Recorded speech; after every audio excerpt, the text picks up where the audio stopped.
Networks don't talk about it. Government can't tax it. But sports betting is a $200 billion a year business.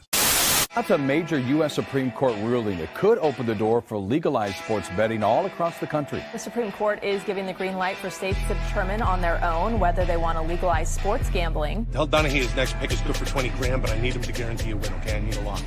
He's not that fucking good. No, Tommy, he has to. All right, he has to, or else they're going to kill me. Do you realize this, Tommy? They're going to fucking kill me.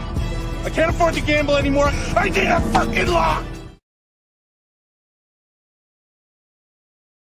And it is that beautiful time of the year again. Welcome into Lock Talk. It is March 3rd. Good to see you guys again. It has been a long winter, but the winter feels like it's over, even though we're going to get dumped with another 6 inches of snow on Wednesday up here. Super excited to be back. Appreciate everybody for jumping in. I know morning streams are more of a watch after the fact, so no worries. Hop in chat if you are here. But yeah, I want to get it going. We're doing pretty much the same thing we've done the last few years with Hoop Drunk, just under the Lock Talk name. Joey's going to probably not hop on during the mornings with the time difference. It's going to make things really, really difficult. I'd have to fire up at 5 o'clock, and I don't think I'm going to be able to do that. So just looking at kind of logistically what we're going to do moving forward, daily streams at 6 o'clock. I'm going to go through my plays for the day, and then I will at night hopefully get on for a few streams to sweat it out with Trev and some other guys.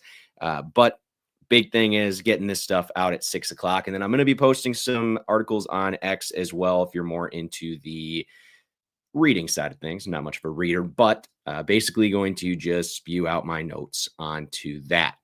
Without further ado, before we get into the games, I do want to talk about our one sponsor. It is Lock Talk. Very confusing having the Lock Talk podcast. However, LOCCTOCC is the app name. It is available on the App Store and Google Play. What that is, number one place to talk some shit. If you're somebody that likes to gamble on games, if you talk shit with your buddies in the group chat, this is basically a group chat for everybody. So you can go into the game, see what the lines are, put your plays underneath it, and then get your ass chirped when they don't hit. It's actually a really fun time.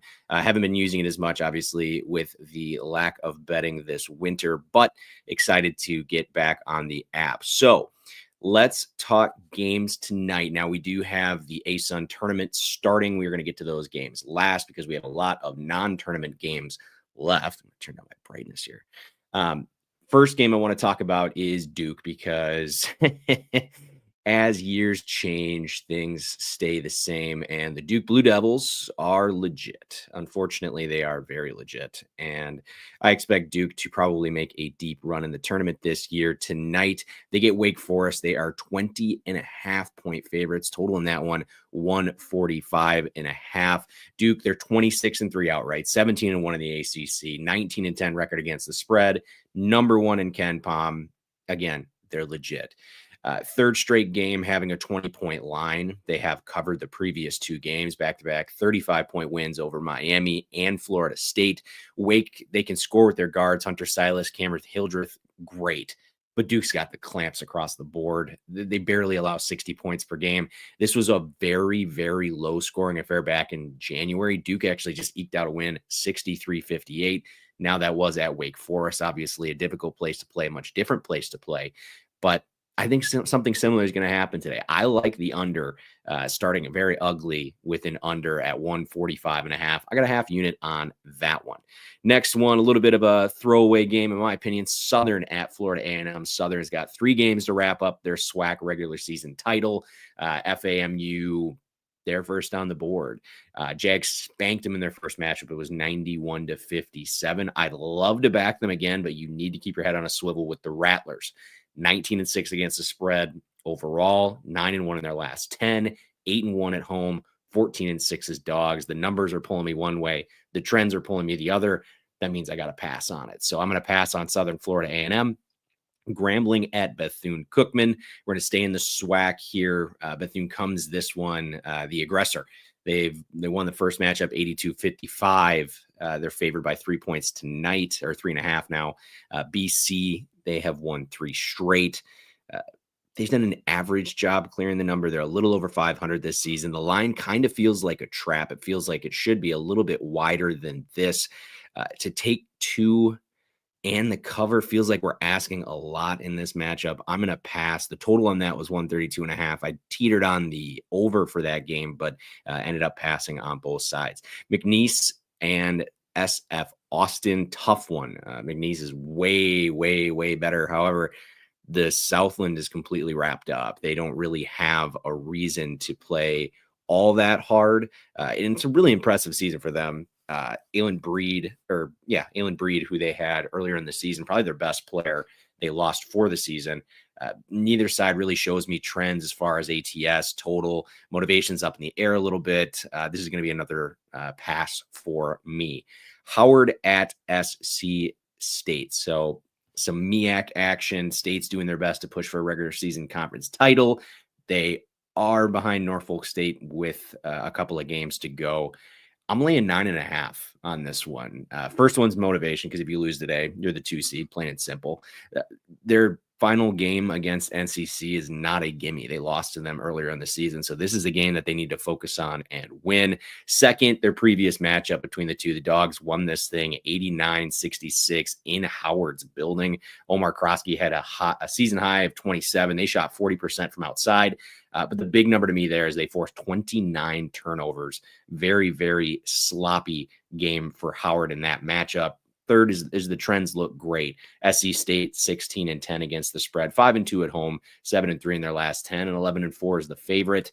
I'm going to lock that in again, laying the points with South Carolina State in that one.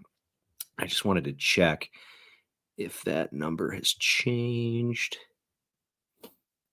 Battling a cold a little bit, just like everybody is right now. South Carolina State up to 9.5. So for me, it's definitely one where I like laying the points. So you get a little bit under the 10-point margin, which is kind of usually where I start to stray away here late in the season.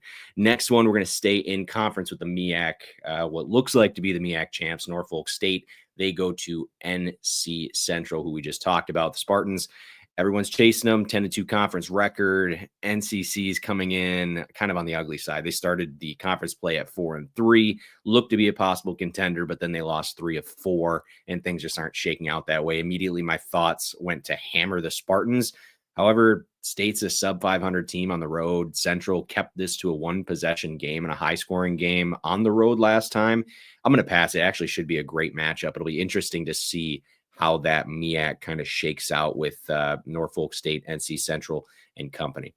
Next one that I'm going to touch on for the early slate before we start getting to some flyover games, Delaware State at Morgan State. If you like scoring, boy, do I have a matchup for you. Delaware State comes into this one averaging a hair under 79 points per game. They're 35th in pace, 305th in defensive net rating. You look at Morgan State on the other hand, they average north of 80 points per game, 50th in pace, 358th out of a total of 364 teams in defensive net rating. To nobody's surprise, it was an 84-82 finish in February. This time we see 162.5 point total, which is hefty. But I like it. These teams don't have a reason to hold back. I think they're going to let it fly. Conference tournament doesn't start for a week. They're not in the thick of the race. And you can't tell me Morgan State's not jonesing for a win after losing 3 in a row to the Hornets. I like this. It's a massive over at 162.5, but that's going to kind of wrap up my early stuff. Some of the what I call kind of flyover games that we really didn't touch on. We got New Orleans, Texas A&M, Corpus Christi. That one, not a big fan of the 2 poor teams there. A&M 14.5 point favorites against New Orleans, who has been one of the worst teams in the country at 4-26. Total is 146.5. Talking about some of the worst teams in the country, Prairie View A&M 5-24. They travel to Jackson State tonight. Jackson State's laying 13.5. Total is 147.5. Next one, again, Maryland Eastern Shore. We kind of stick with the same deal. 5-23 against 5-22 Coppin State. Coppin State's laying 3.5. Totals 136.5. Southeast Louisiana State against UT Rio Grande. It'll be where are we at here? Got to go a little bit further down. Where's Rio? Oh, I lost him. There it is. So Southeast Louisiana on the road, laying 1.5, total 150.5. Houston Christian, East Texas A&M. Man, these are the kind of games that I normally am all over, but today I just really couldn't find angles in them. And obviously, we are very strapped for time here in the morning, so I want to fly through these. But Houston Christian, that line must have just moved. Yep, Houston Christian laying 1.5. 134.5 point total. Again, two bad teams, 4-win East Texas A&M. And the last one, Nichols and Lamar. Lamar is laying 2.5. These teams are actually both pretty average. You could probably find an angle if you dug deep enough. 140.5 point total. Let's move on to a little bit later. I did want to touch on this game. I went super back and forth. Incarnate Word and Northwestern State, as I talk about games that I'm going to skip, and then we start talking about this one. Northwestern State laying 1.5, 133.5 point total. This was a game that State won on the road 72-70 last time. The Cards have won and covered in 4 straight. State's done it 3 times. I leaned super hard to the over in this. It's 133.5. I haven't quite got there yet. Pace-wise, they don't rank very high pace-wise. Their defenses are bad. Their offenses are also bad. So normally we like to see a little bit less variance in that number. But regardless, we're going to still roll through without that one officially on the board, because we have a game here in the next one that is going to be on the board. Kansas at Houston. Houston's got a hell of an opportunity to flex some muscle here on senior night. They wrapped up their second straight Big 12 regular season title over the weekend, 73-64 win over Cincy. Kansas, down year. They're looking like a 7-9 seed, which I'll tell you what, in the Big 12, is I'm going to blow my nose here.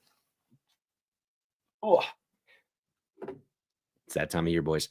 But anyways, we're talking about a team in the Big 12 that usually is right up there at the top, and Kansas just flat out isn't. Now, this game is not going to be a throwaway. It was a double overtime thriller in Lawrence last time. One of the better games we've seen this season.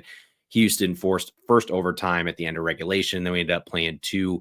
But since that point, 2 very, very different directions. Houston went on to win 9 of 10. Kansas just went 5 of 5 down the stretch here. I like Houston in this spot, but what I really like here is their team total over 70.5. They scored 68 or more points per game in all but 4 of their conference games this year. Now, I know 68 is a couple points behind, but I do think this is a game that Kansas is going to stretch out the game going late. It was a really high-scoring affair, obviously, with overtime or 2 overtimes last time out. However, I do really like Houston, so I'm going Houston over 70.5. I've got 3/4 of a unit on that one. Moving down, we've got Wichita State at North Texas. This is going to be a really, really good matchup. North Texas, super impressive season, to say the least. Right now, they're laying 7.5, total 127.5 right now. Not enough can be said. North Texas, they're trying to chase down Memphis in the American. Game and a half back with 3 to go. They've won 5 straight down the stretch. I do think, though, Wichita State can shake shit up. Wichita State's won 4 straight, realistically could get to 20 wins. They handle business tonight. The line is hovering around 8 in favor of the Mean Green. Like I said, it's down to 7.5. I'm playing the dogs. I got this thing at 8. Xavier Bell, one of the best games of the season against North Texas this season. This team seemingly goes as he does. I also like the size advantage. They got big old Quincy Ballard in the middle, 6'11". He had 13 rebounds in their first matchup. Nobody was really able to put a body on him. So I like Wichita State here. Like I said, the number's 8. It's moving down to 7.5 now. So definitely get on that sooner rather than later. Next up. Oh, and then I'm going on that one. I've got just a half unit, 3/4 of a unit on the Kansas-Houston, the Houston team total. Let's talk UCLA and Northwestern, as we're going to get a little bit of Big Ten coaches bitching about travel as UCLA has to go to the Chicagoland area. The Bruins, they are just 2.5 point favorites, 132.5 point total tonight. The Wildcats have won 3 straight, and they were all against opponents with better records. Now they're technically even with Minnesota now. No first matchup, so we get fresh looks on both sides. I will say Nick Martinelli, I got to talk about him a little bit out of Northwestern. He has been a great story, averaging just under 20 points per game for a team that usually doesn't get guys like that. Team's definitely been overachieving, even though that they kind of sit in the middle of the conference right now. But I think UCLA comes in and takes care of business. They're the definition of a bubble team right now. They need this one badly. They've got Maryland looming on a Saturday. UCLA is good enough at the stripe with their starting five. They're 5% better than their bench splits. I'm going to lay 3.5 in the late night Big Ten matchup. Now, some late night flyover games that I'll just fly through the odds on before we get into the ASUN tournament. Sacramento State at Portland State. We're talking Portland State laying 12.5, 134.5 point total. Sac State is bad. Eastern Washington, they are 9.5 point dogs on the road at Montana, 145.5 for that one. Northern Arizona is catching 5.5, traveling to Idaho State, 142.5 total on that one.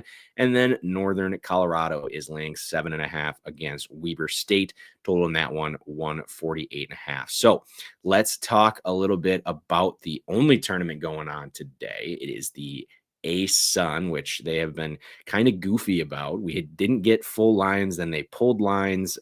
Austin, PA at this point and North Bama still don't have a line officially, which is kind of odd. Queens currently 4.5 point dogs against Florida Gulf Coast. Gulf Coast, I have faded in really bad spots this year. I've not been able to get my finger on that team.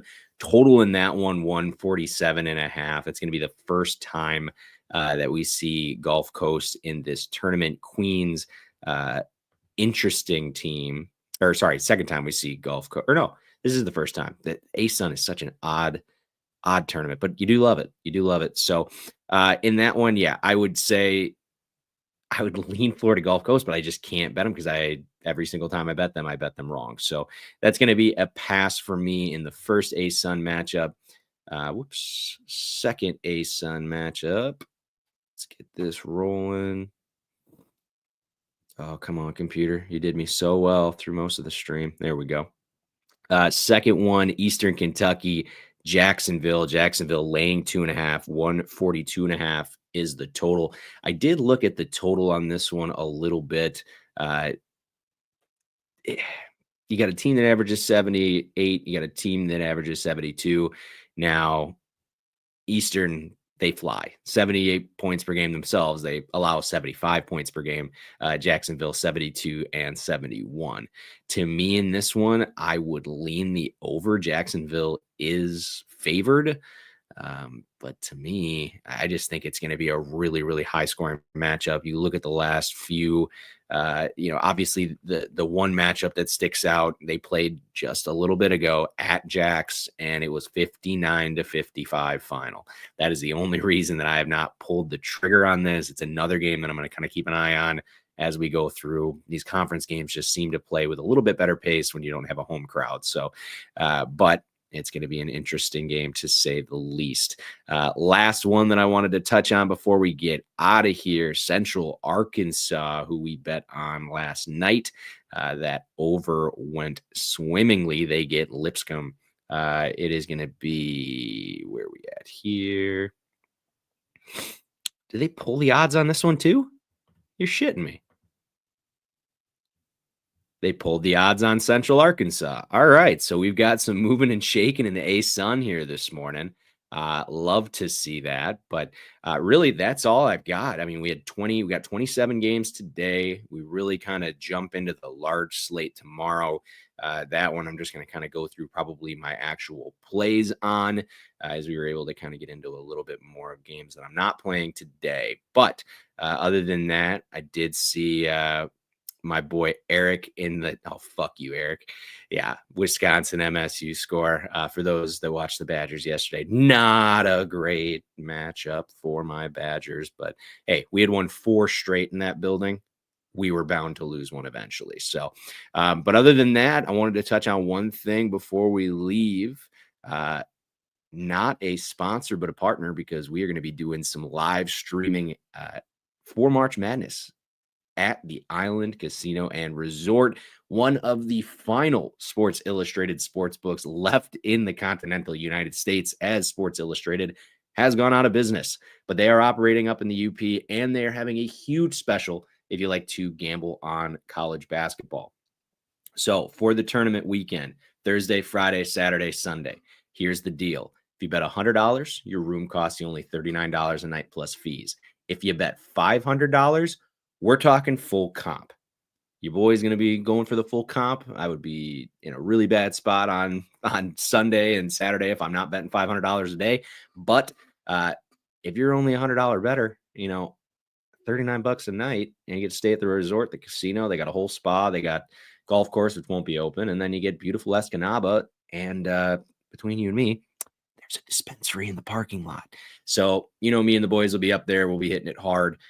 So big shout out to Island Casino. We'll be posted up at Tim McSee's Sports Bar for days 1, 2, 3, and 4 of the tournament. And then I'm headed down to sunny Florida. We're going to be doing the Hard Rock Tampa for the Sweet 16. Haven't decided for the Elite 8 yet where we're going to be setting up, but very excited for the next 3 weeks. So that's all I got. Did a good job keeping this thing under 25 minutes. I don't think we're going to get that going forward because we just had a lack of action today. But appreciate you all for tuning in.